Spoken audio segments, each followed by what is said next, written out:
Yeah. Jeez. You gotta come check this out. This way is gnarly. I can tell. 11 दिसंबर 2016 को जहां पूरा Canada अपना जीवन खुशी खुशी व्यतीत कर रहा था, वहीं दूसरी तरफ 28 साल का बिलियन जेम्स कनाडा की डीपेस्ट केव यानी कि हंटिंग केव के अंदर अपनी जिंदगी की आखिरी सांसें गिन रहा था, क्योंकि 11 घंटे तक बिना कुछ खाए पिए एक ऐसी जगह पर फंसे रहना जहाँ सही से सांस भी ना ली जा सके बिल्कुल भी आसान नहीं है। लेकिन बदकिस्मती से बिलियन जेम्स को ये खौफनाक सजा उसकी खराब किस्मत द्वारा ही दे दी गई।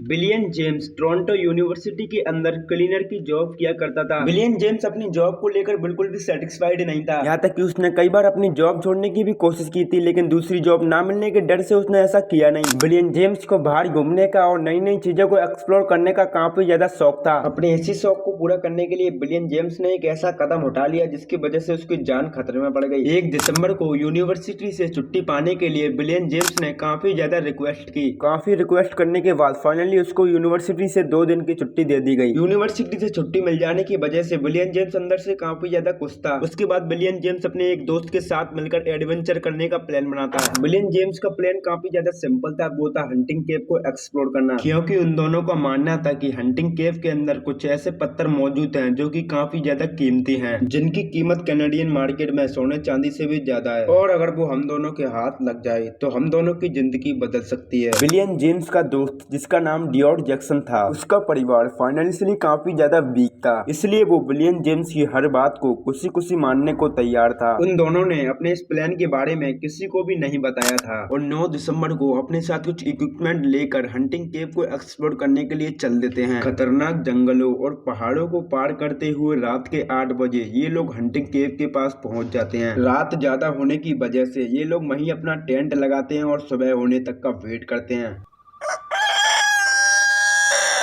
उसके बाद 10 दिसंबर की सुबह 7 बजे ये लोग हंटिंग केव को एक्सप्लोर करना शुरू करते हैं। केव एक्सप्लोर करते करते इन दोनों को शाम के 4 बज जाते हैं। तभी उन दोनों को डेथ सिटिंग नाम की एक लंबी सुरंग दिखाई देती है। ये सुरंग काफी ज्यादा पतली और घुमावदार थी, इसके अंदर जाना खतरे से खाली नहीं था और वे दोनों भी केव एक्सप्लोर करते करते काफी ज्यादा थक चुके थे, इसलिए उन दोनों ने डिसाइड किया कि वो अगले दिन इस केव के अंदर जाएंगे और इस सुरंग को एक्सप्लोर करेंगे। उन दोनों ने केव का मैप बना लिया था ताकि उन दोनों को पता चल सके कि केव कहां तक एक्सप्लोर हो चुकी है। उसके बाद अगले दिन यानी कि 11 दिसंबर की सुबह 5 बजे वो लोग फिर से उस केव को एक्सप्लोर करना शुरू करते हैं। अब उन दोनों का मेन फोकस उस खुफिया सुरंग के अंदर जाने का था। वे दोनों यही सोच रहे थे कि जो हमें चाहिए वो इस सुरंग के अंदर ही मिलेगा, लेकिन ऐसा था नहीं। इसलिए बिलियन जेम्स खुद ही उस सुरंग के अंदर जाने का डिसाइड करता है और अपने दोस्त को बाहर ही छोड़ देता है ताकि कोई भी दुर्घटना होने पर उसका दोस्त उसके लिए हेल्प लेकर आ सके। 11 दिसंबर दोपहर 1 बजे बिलियन जेम्स उस सुरंग के अंदर घुसना शुरू करता है। सुरंग काफी ज्यादा छोटी और टाइट थी, लेकिन उसके बावजूद भी बिलियन जेम्स रुकता नहीं है और सुरंग के काफी अंदर तक चला जाता है। तकरीबन 10 मीटर तक अंदर जाने के बाद बिलियन जेम्स को अपनी गलती का एहसास होता है, लेकिन तब तक काफी देर हो चुकी थी। मजबूत चट्टानों ने बिलियन जेम्स को उतना टाइटली जकड़ लिया था कि आगे बढ़ना तो छोड़ो, वो अपनी जगह से हिल तक नहीं पा रहा था। उसके बाद अपनी हेल्प के लिए बिलियन जेम्स अपने दोस्त को आवाज लगाता है। आवाज सुनकर बिलियन जेम्स का दोस्त भी काफी ज्यादा घबरा जाता है। वो ये समझ नहीं पा रहा था कि उसके दोस्त के साथ आकर क्या हुआ है, लेकिन उसको ये बात पता थी कि उसके साथ कुछ गलत हुआ है, इसलिए वो बिना देरी किए अपने दोस्त की हेल्प के लिए केव से बाहर जाने लगता है। शाम के 5 बजे उसका दोस्त केव से बाहर आता है और केव से बाहर आने के बाद वो फौरन रेस्क्यू टीम को कॉल कर देता है। तकरीबन 2 घंटे बाद फाइनली रेस्क्यू टीम हंटिंग केव के पास पहुंच जाती है। उसके बाद 2 रेस्क्यूअर्स प्रॉपर इक्विपमेंट के साथ हंटिंग केव के अंदर जाते हैं। रात 9 बजे दोनों रेस्क्यूअर्स बिलियन जेम्स के पास पहुंच जाते हैं। सबसे पहले स्पेस कम होने की वजह से बिलियन जेम्स को एक पाइप की हेल्प से पानी पिलाया जाता है। उसके बाद रेस्क्यूअर्स बिलियन जेम्स को बाहर निकालना शुरू करते हैं। 2 घंटे तक कड़ी मेहनत करने के बाद भी बिलियन जेम्स अपनी जगह से हिलता तक नहीं, लेकिन बिलियन जेम्स की खराब हालत को देखकर रेस्क्यूअर्स फिर से उसको बाहर निकालने में लग जाते हैं। उसके बाद फाइनली 3:15 पर बिलियन जेम्स को हंटिंग केव से बाहर निकाला जाता है। उसके बाद जल्दी ही बिलियन जेम्स को हॉस्पिटल ले जाया जाता है, जहाँ उसे बाढ़ 12 दिसंबर की सुबह 11:45 पर होश आता है और विलियम जेम्स के बारे में ये भी कहा जाता है कि रिकवर होने के बाद उसने अपनी जॉब छोड़कर अपने दोस्त के साथ मिलकर एक खुद का स्टार्टअप शुरू किया था। अपने साथ हुए भयानक इंसिडेंट की वजह से वो टोरंटो सिटी के अंदर काफी फेमस हो चुका था। इसकी वजह से उसका स्टार्टअप नई नई ऊंचाइयों को छूने लगा। उसके बाद विलियम जेम्स के साथ क्या हुआ इसके बारे में किसी को कोई खास जानकारी नहीं है। बाकी आपको विलियम जेम्स की स्टोरी कैसी लगी ये हमें कमेंट के अंदर जरूर बताना और वीडियो को लाइक करके चैनल को सब्सक्राइब भी जरूर करना।